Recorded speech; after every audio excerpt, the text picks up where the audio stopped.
And the Son exalted above the angels and then made lower than the angels. This could also refer to ministers, as Jewish people in general are exalted above and at times made lower than the non-Jewish ministers. And this book is clearly talking about Jewish worship, the synagogues, after the temple's been destroyed.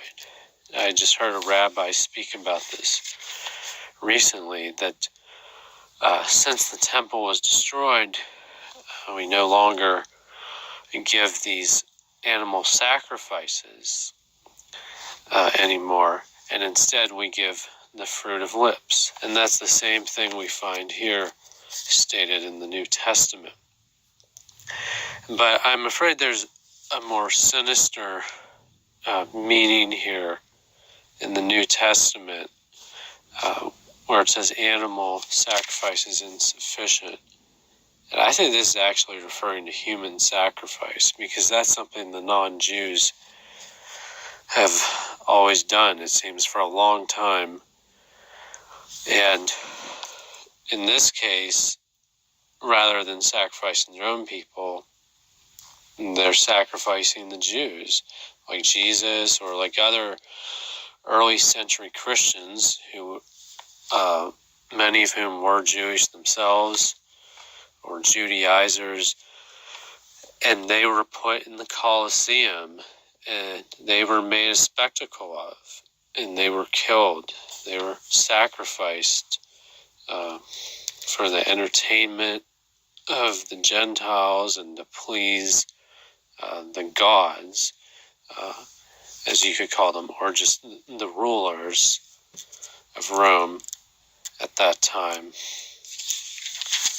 And that brings me to one other point I want to make, is the sixth commandment, as it's translated in the Hebrew Bible, means thou shalt not murder, and it considers the motives of the heart, so self-defense is acceptable.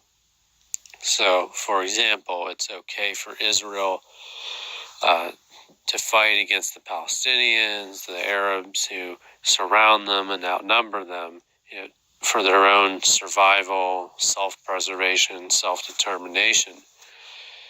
On the other hand, the Septuagint, the Greek and non-Jewish Old Testament, is translated, thou shalt not kill, which does not consider the motives of the heart. And as an aside, I remember when I was in college taking this American religious history course talking about the 1800s Christendom within America. It mentioned that a gentleman, or one who was genteel, which I'm pretty sure has something to do with the word Gentile, was not necessarily sincere. That sincerity was not a virtue. And I've read from 20th century non-Jewish leaders like Chuck Colson or Billy Graham talk about sincerity and say that sincerity of belief is not important. It's not enough to be sincere. And all of the emphasis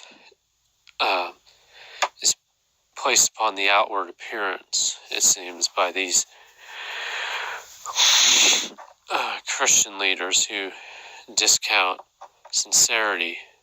And we know in 1 Samuel 16:7 it says God does not look at the outward appearance, he like a man, but he judges the heart. So sincerity is vital to Judaism.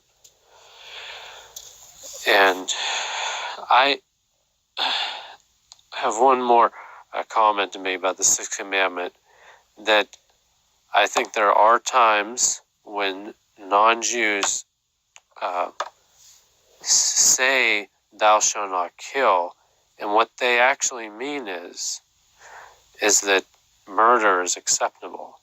The opposite of what Jews mean. They say murder is wrong, but killing is okay in limited circumstances. Because Jews look more at actions. It's a religion of works, you could say, of application. And so there has to be an actual crime in Judaism in order for someone to be punished, like violating the sixth commandment.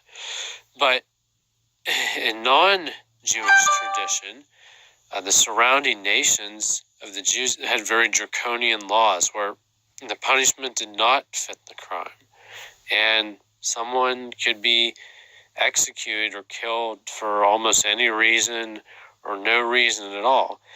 And we see this continue to this day.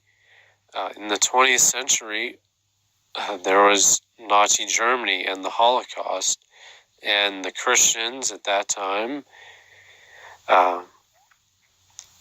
and other non-Jews in Germany thought that there were certain classes of people, Jews, disabled, mentally ill, and so on, that inherently deserved to be mistreated or killed, not because of anything that they had done.